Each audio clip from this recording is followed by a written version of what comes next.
Hello friend, welcome back to my channel Sonam Sharma official. तो हम ready हो गए हैं पूजा के लिए और मेरा बेटू हमको छोड़ नहीं रहा है पूजा पे जाने के लिए।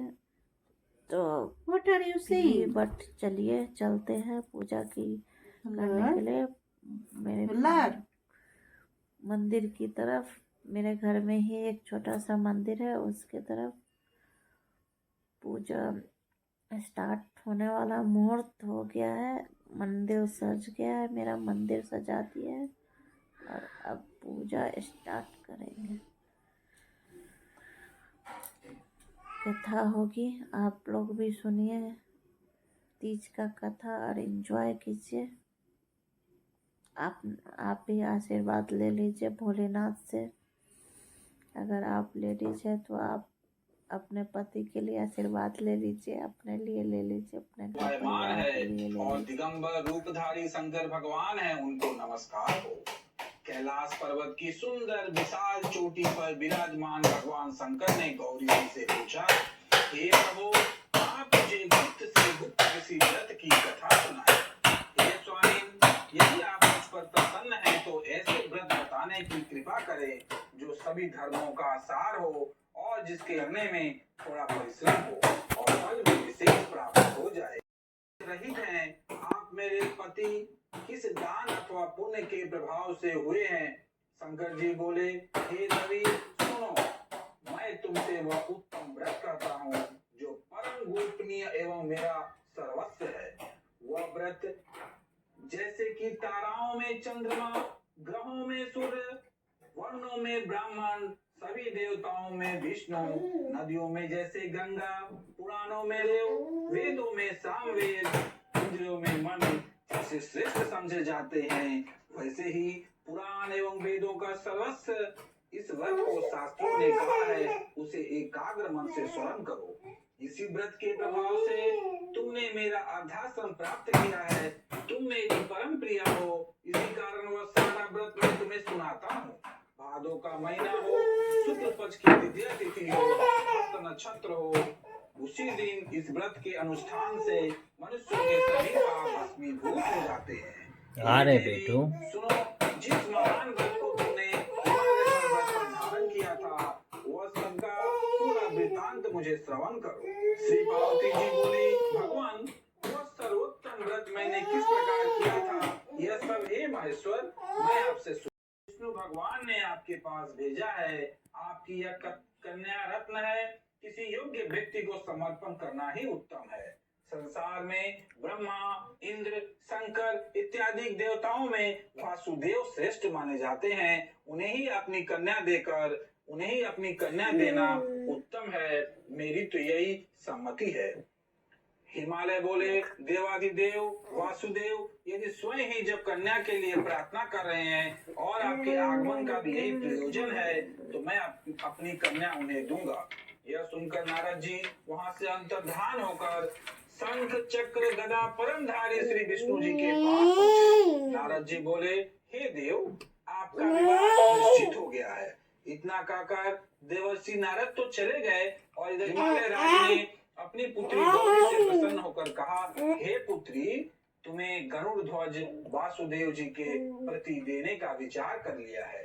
पिता के इस प्रकार के वचन सुनकर पार्वती अपने सखी के घर गई और अत्यंत दुखित होकर पृथ्वी पर गिर पड़ी और विलाप करने लगी।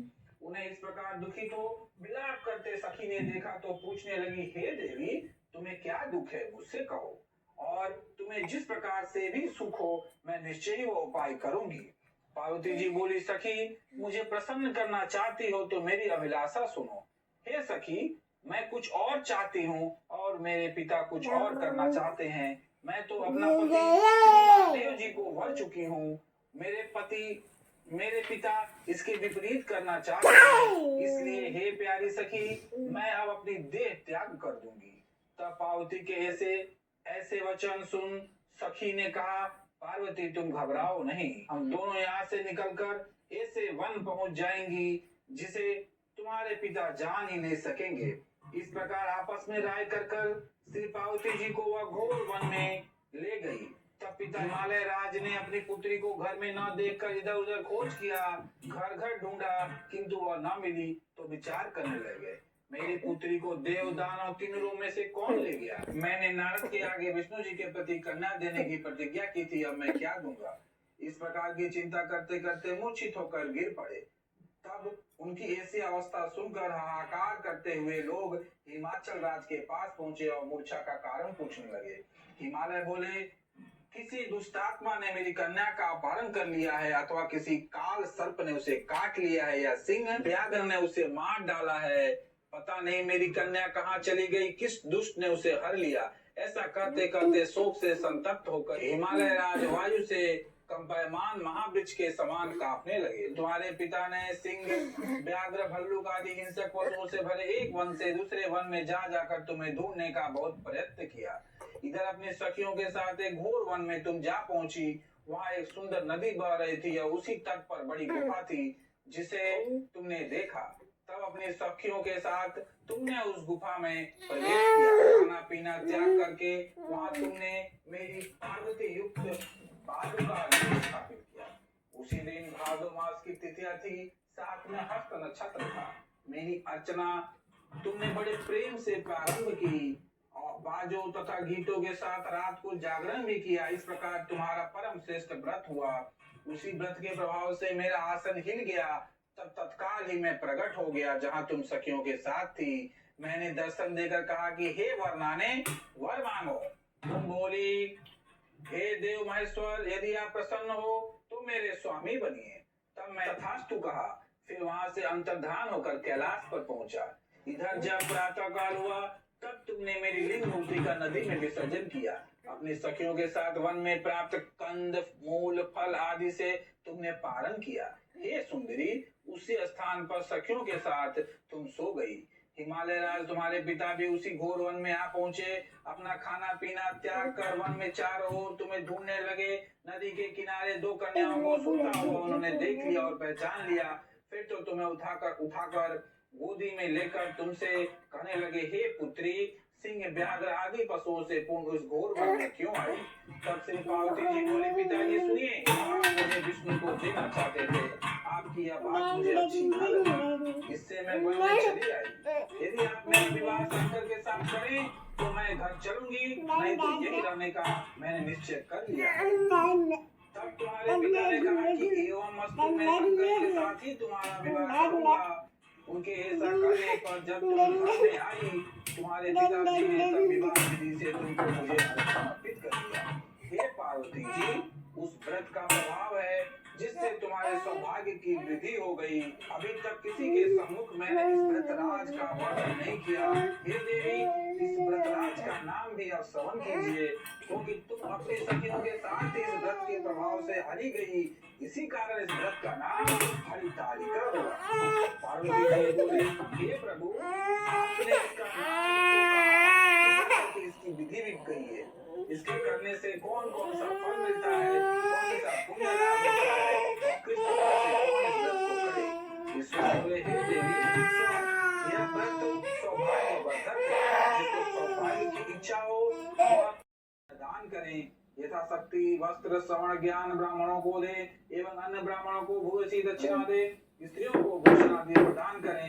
हे देवी, जो स्त्री अपने पति के साथ भक्ति युक्त चित्त से सर्वश्रेष्ठ इस व्रत को सुनती तथा करती है, उसके सभी पाप नष्ट हो जाते हैं। 7 जन्मों तक उसे राज्य की प्राप्ति होती है और सौभाग्य की वृद्धि होती है।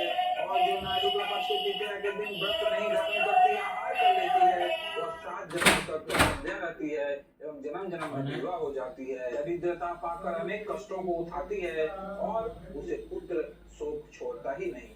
और जो उपवास नहीं करती वह गो नरक में पड़ती हैं। अन्न के आहार करने से उसे सुकृति का जन्म मिलता है।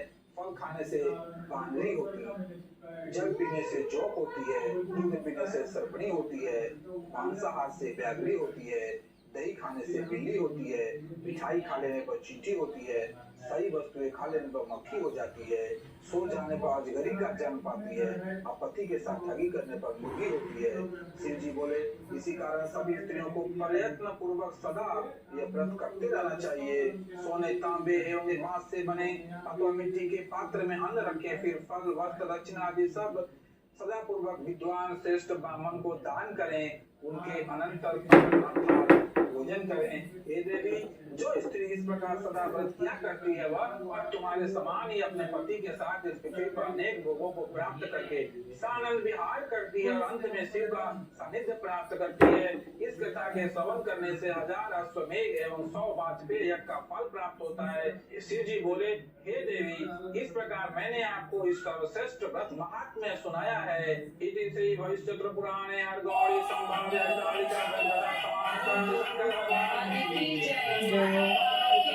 जय। तो यही सब कथा दोस्तों आज का हमारा वीडियो और कथा आप लोग ये कथा चाहे तो सुन सकती हैं। आप लोग चाहे तो ये कथा देखिए, दिख भी रहा है, आप लोग आराम से अपनी भाषा में पढ़ भी सकती हैं। अगर चाहे तो पढ़ भी लीजिएगा। अगर मुंह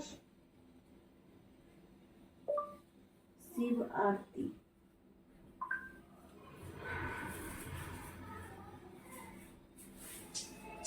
Dyson Airwrap ID Multi-Styler. The difference is program कौन styling था? with the Dyson app. Raghav. With powerful Quanta airflow, IG creates long-lasting, voluminous.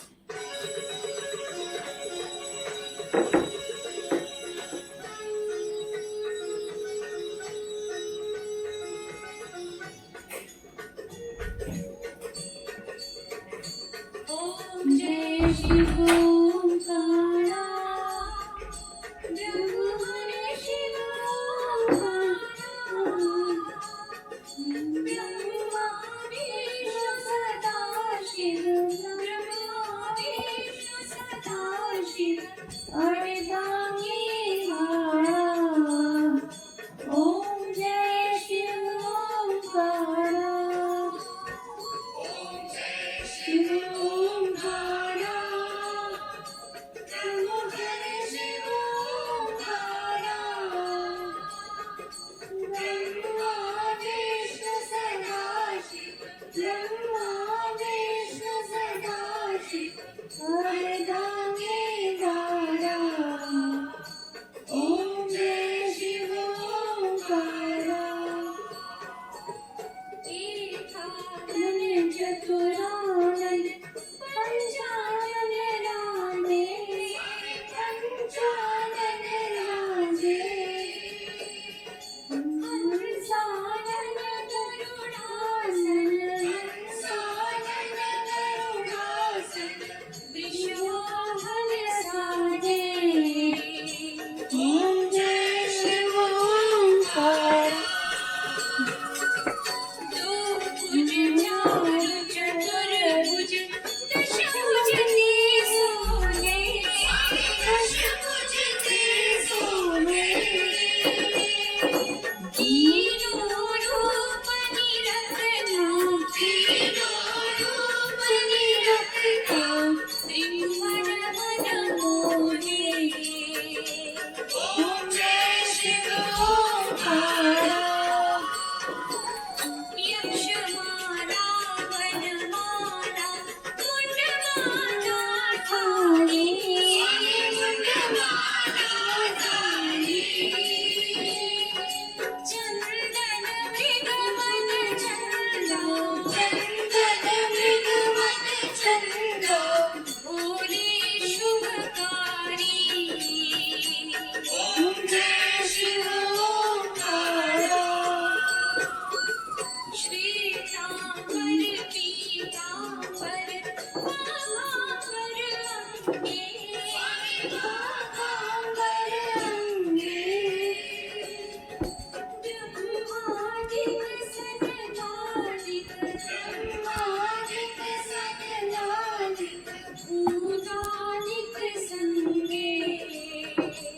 ओम जय शिव ओंकारा करमध्य जगमंडल जगदीशूर धरता जगदीशूर धरता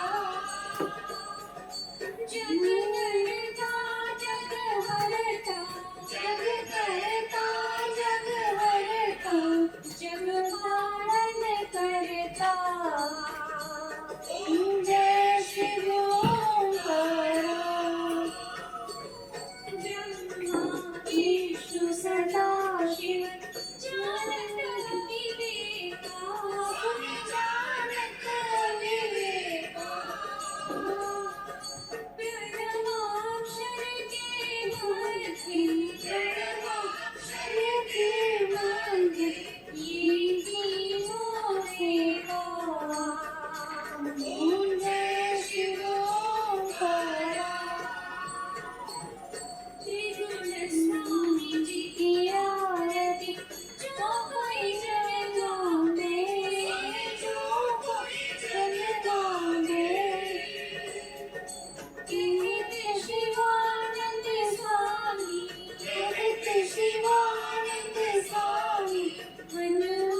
भोलेनाथ की जय। बउआ सो राहुल, बउआ सो गया, थोड़ा बउआ को ले लीजिए। उठी हो गया। उठ गया। हाँ ले लो।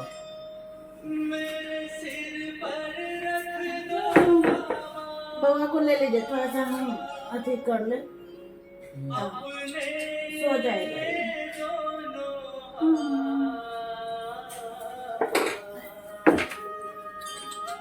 ठीक है, धीरे धीरे।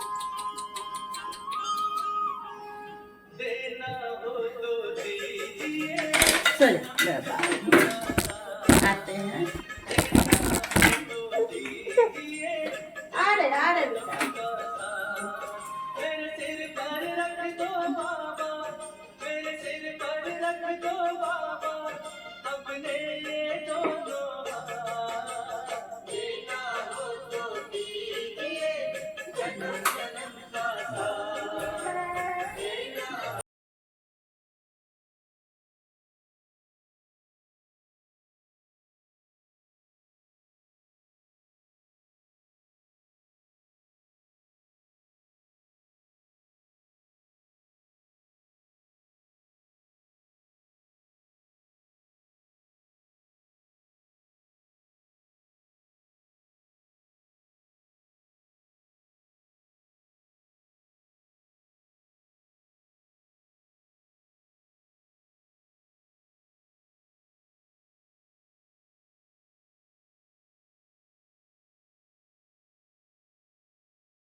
अब पतवार पकड़ ले तू, बिन माझी के नाम चलेगा, अब पतवार पकड़ ले तू। मेरा रास्ता रोशन कर दे, मेरा रास्ता रोशन कर दे, भाई अंधियारी रात। देना हो तो दीजिए जन्म जन्म का साथ, देना हो तो दीजिए जन्म जन्म का साथ।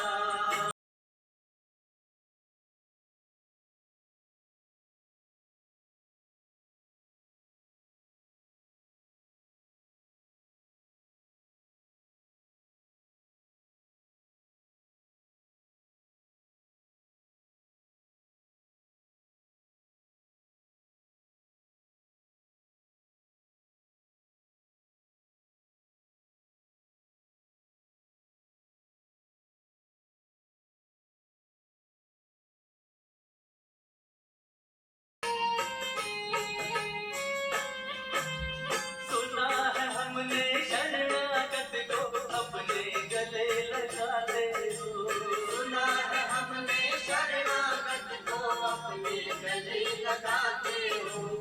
ऐसा हमने क्या मांगा जो देने में घबराते हो, ऐसा हमने क्या मांगा जो देने से घबराते हो। चाहे जैसे रख बनवारी, चाहे जैसे रख बनवारी, बस होती रहे मुलाकात। देना हो तो दीजिए जन्म जन्म का साथ, देना हो तो दीजिए जन्म जन्म का साथ। मेरे सिर पर रख दो बाबा, मेरे सिर पर रख दो बाबा, अपने ये दोनों हाथ।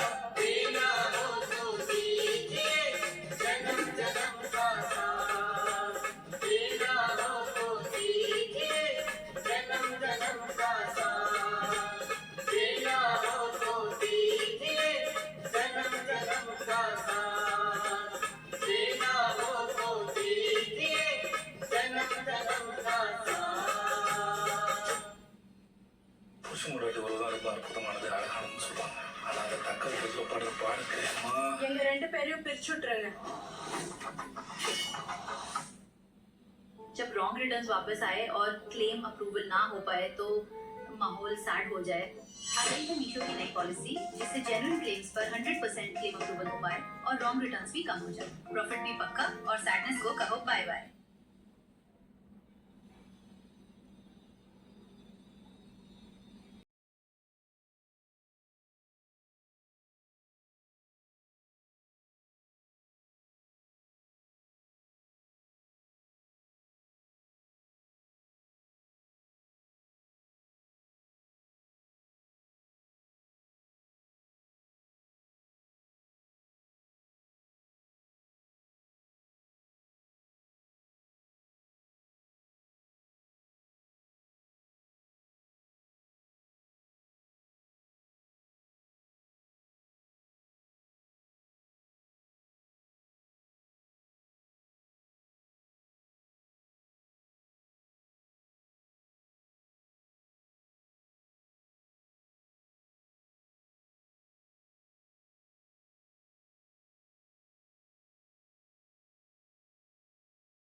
दोस्तों, आपने एकाग्र मन से कथा तो सुनी ही होगी, मैं भी सुनी हूँ।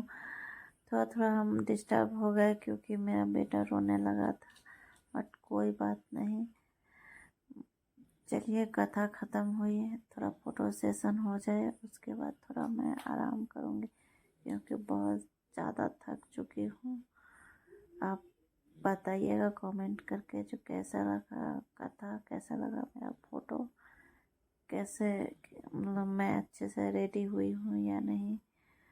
मैं तो कब से रेडी हूँ, पापा ने तैयारी को मेरा बेटू मेरा मतलब पूजा में भी मेरे पास ही रहना चाहता है, क्या करे, बच्चा है अभी, इसको भगवान माफ़ कर देंगे।